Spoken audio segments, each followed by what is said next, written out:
السلام علیکم ناظرین، چند ضروری امور جو اپنے مقام پر ذکر کرنے رہ گئے اب پیش خدمت ہیں۔ غلط عاملین جو لوگوں کے ایمان اور مال لوٹتے ہیں، یہ کیوں اتنے دنیاوی لحاظ سے روز بروز ترقی پر ہیں اور ان کا مکروہ کاروبار عروج پر ہے؟ اس کے سمجھنے کے لیے چند باتیں پہلے ذہن نشین کر لینی چاہیے۔ اللہ تعالیٰ کے نزدیک دنیا اور مافیا کی حیثیت اور قدر ایک مچھر کے پر کے برابر بھی نہیں۔ اگر اتنی بھی ہوتی تو کافر کو ایک گھونٹ پانی کا بھی نہ دیا جاتا۔ بزرگوں کی تشریح کے مطابق کفار اور نافرمانوں کو اللہ تعالیٰ نے دنیا اسی لیے وافر دے رکھی ہے جیسے لوگ کوڑا کرکٹ گھر سے باہر پھینک دیتے ہیں اور اس کوڑے کو جمع کرنے والے خاکروب شام کو اکٹھے ہو کر فخر کریں کہ میں نے 4 ٹوکرے گندگی کے کمائے، دوسرا کہے 5، تیسرا کہے 6۔ اللہ تعالیٰ کے نزدیک قدر صرف دین کی ہے اور وہ یہ نعمت اسے عطا فرماتے ہیں جس سے اس کو پیار و محبت ہو، اور اللہ کی رضا اور دخول مقام رضا یعنی جنت بھی اہل دین کے لیے ہی مختص ہے۔ اور ظاہر ہے کہ ایسے ایمان کے لٹیروں کے پاس آنے والے دینی رہنمائی کے حصول کے لیے تو نہیں آتے بلکہ صرف دنیا کے مفادات کے لیے آتے ہیں،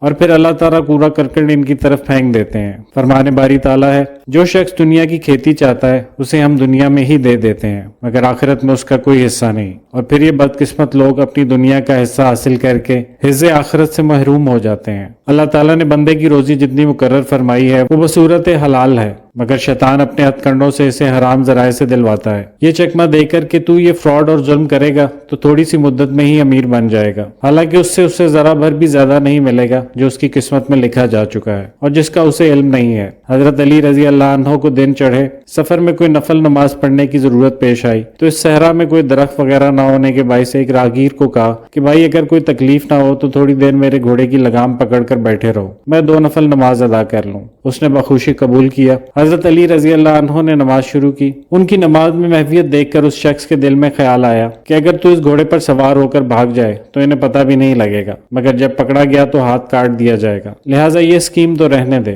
البتہ لگام اتار کر بھاگ جا۔ چنانچہ اس نے گھوڑی کی لگام اتاری اور رفو چکر ہو گیا۔ حضرت علی رضی اللہ عنہ نے نماز ختم کی تو دیکھا کہ نہ لگام موجود نہ لگام تھامنے والا، اور گھوڑا چکر سا کاٹ رہا ہے۔ حضرت علی رضی اللہ عنہ نے اپنا پٹکا اس کے گلے میں ڈالا اور شہر میں آ گئے۔ شہر کے بازار میں ایک نیا آدمی وہی لگام ہاتھ میں لیے بیچنے کے لیے آواز لگا رہا تھا۔ حضرت علی رضی اللہ عنہ نے فرمایا کہ یہ تو میرے گھوڑے کی لگام ہے۔ اس نے کہا تو پھر آپ لے لیں۔ فرمایا قیمتاً لوں گا، مگر پہلے یہ بتا کہ تو نے یہ کہاں سے لی؟ وہ بولا ایک آدمی بازار میں بیچ رہا تھا، دیہاتی سا تھا، میں نے اس سے خرید لی۔ حضرت علی نے اس کا حلیہ پوچھا تو وہی آدمی معلوم ہوا۔ پھر آپ نے پوچھا کتنے میں خریدی؟ کہا 2 درہم میں۔ حضرت علی رضی اللہ عنہ 2 درہم کا لفظ سن کر ہنسنے لگے۔ اس نے پوچھا حضرت ہنسنے کی کیا بات ہے؟ تو حضرت علی رضی اللہ عنہ نے فرمایا کہ جب میں نے نفل نماز شروع کی تھی تو دل میں پہلے ہی یہ نیت کر لی تھی کہ اس شخص کے احسان کے عوض میں اسے 2 درہم نماز پڑھ کر دے دوں گا، مگر شیطان نے اسے ورگلایا اور جو درہم اسے حلال طریقے سے نیکی کے ساتھ ملنے تھے اتنے ہی درہم اسے ملے مگر حرام طریقے سے، گناہ کے ساتھ۔ بس یہی بات ہے، اگر انسان سمجھ لے تو بہت سی حرام کاریوں سے بچ سکتا ہے۔ اور پھر یہ بات بھی ہے کہ جو لوگ اپنی روزی حرام ذریعہ سے حاصل کرتے ہیں اللہ تعالیٰ ان کو حرام ہی دیتے ہیں، کیونکہ حرام غذا سے بدیوں کے ارتکاب کے خیالات ہی پیدا ہوں گے اور وہ ان پر عمل کرتا رہے گا اور گناہ کی سڑک پر دوڑتا رہے گا، حتیٰ کہ اگر توبہ کی توفیق نہ ملی تو سیدھا جہنم میں جا گرے گا۔ حدیث پاک کا مفہوم ہے کہ حرام غذا سے پرورش پانے والا بدن دوزخ کی آگ کے ہی لائق ہے۔ اب یہ دین و ایمان کے دشمن لوگوں کو فریب کاریوں سے لوٹتے ہیں جو کہ سراسر حرام ہے، اور ان لوگوں کو حلال کبھی نصیب نہیں ہوتا۔ اسی ضمن میں ایک سچا واقعہ عرض ہے کہ ایک مولانا صاحب فرماتے ہیں میں کسی دوست کے پاس ملنے گیا، دن کی کسی نماز کا وقت تھا، دونوں قریبی مسجد چلے گئے۔ مولانا صاحب فرماتے ہیں میرا جوتا خاصا پرانا تھا، پھر بھی چوری کے خطرہ سے باہر سیڑھیوں پر اتار کر ساتھ لے لیا، مگر میزبان نے اپنی جوتی جو تقریباً نئی تھی وہیں سیڑھیوں پر جو بازار کی سڑک سے ملحق تھی چھوڑ دی۔ میں نے خیال کیا کہ شاید بھول گئے ہیں، لہٰذا ان سے کہا کہ کیا میں آپ کی جوتی اٹھا کر اندر لے آؤں؟ تو انہوں نے کہا نہیں، یہیں پڑی رہنے دیں۔ پھر میں نے کہا حضرت کتنی قیمتی جوتی ہے، کوئی اٹھا لے گا؟ بولے نہیں، میری جوتی کوئی نہیں اٹھائے گا۔ خیر میں تو اپنا جوتا اندر ہی لے گیا اور نماز پڑھ کر ہم مسجد سے باہر آنے لگے تو مجھے غالب گمان یہی تھا کہ جوتی وہاں موجود نہیں ہوگی، مگر یہ دیکھ کر حیران رہ گیا کہ جوتی وہیں پڑی تھی۔ خیر ہم گھر واپس آئے، راستے میں نے ان سے پوچھا کہ یہ معاملہ صرف آج ہی ہوا ہے یا پہلے کبھی بھی ہوا ہے؟ وہ فرمانے لگے میرا تو یہی روزانہ کا معمول ہے۔ اس پر میں نے ان سے پوچھا کہ آپ جوتی پر کوئی دم کرتے ہیں؟ کہا نہیں، بلکہ ایک چٹکلا استعمال کرتا ہوں۔ میں نے پوچھا وہ چٹکلا بتائیں ذرا۔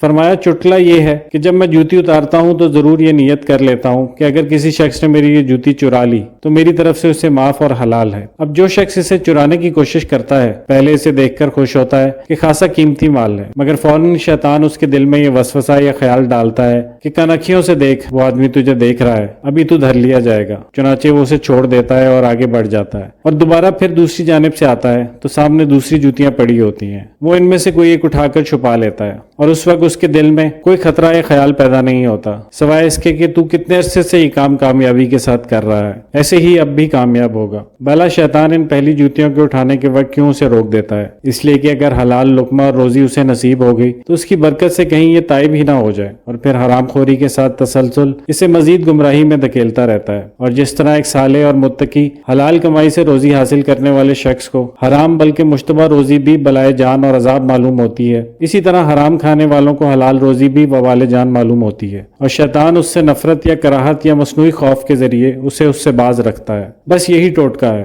ایسے عاملین اور حاملین کی ضلالت تو ظاہر ہے کہ حرام مال کے انبار جمع کر رہے ہیں، مگر کسی حد تک اس معاملے کا یہ پہلو بھی شاید مبنی بر حقیقت ہو۔ جس طرح بدکار حرام خور وہ دین اور عقل کے دشمن عاملین ہوتے ہیں، اسی طرح اکثر ان کے پھندے میں وہی لوگ پھنستے ہیں جو بے دین، جاہل، مشرک اور حرام کاروبار کرنے والے ہوں۔ ذرا وسعت نظر سے کام لیں، آج کل زندگی کے ہر شعبے میں دیانت و امانت عموماً رخصت ہو چکی ہے، اور خیانت و ظلم اور مکر و فریب کا دور دورہ ہے۔ چوری، ڈاکے، قتل و غارت، ملاوٹ، منشیات کے ساتھ سود اور جوا تو اتنا عام ہو گیا ہے کہ پوری معاشی اور معاشرتی زندگی پر حاوی ہو چکا ہے۔ کوئی بھی متقی شخص اس سے باوجود کوشش کے نہیں بچ سکتا، جنہیں آپ استعمال کرتے ہیں۔ یہودیوں کے دیے ہوئے قرضوں سے سود کے ساتھ چلنے والے کارخانوں، کھاد، بیج، تعمیراتی ٹھیکے، ان سب سے آپ مستثنا نہیں ہو سکتے، اور ان میں سے جو چیز آپ نے خریدی تو اس میں آپ نے بھی اپنا حصہ سود ادا کیا۔ ہاں، اضطرارن اور اختیارن کا فرق ضرور ہے، اور اسی لحاظ سے اللہ تعالیٰ اس شخص سے معاملہ فرمائیں گے، مگر صریحاً اخلاقی جرائم پر مبنی دولت جب آئے گی تو اخراج کے لیے زور لگائے گی، اور پھر انہی حرام خوروں کے پاس نذرانوں کی صورت میں یا اولاد کے لیے اللہ تللوں میں یا موذی امراض کے علاج میں خرچ ہوگی، اور اس طرح تو وہ مال اپنے پاس رہا نہیں، البتہ جس کا حق مار کر اسے حاصل کیا اس کا وبال ضرور سر پر باقی رہا۔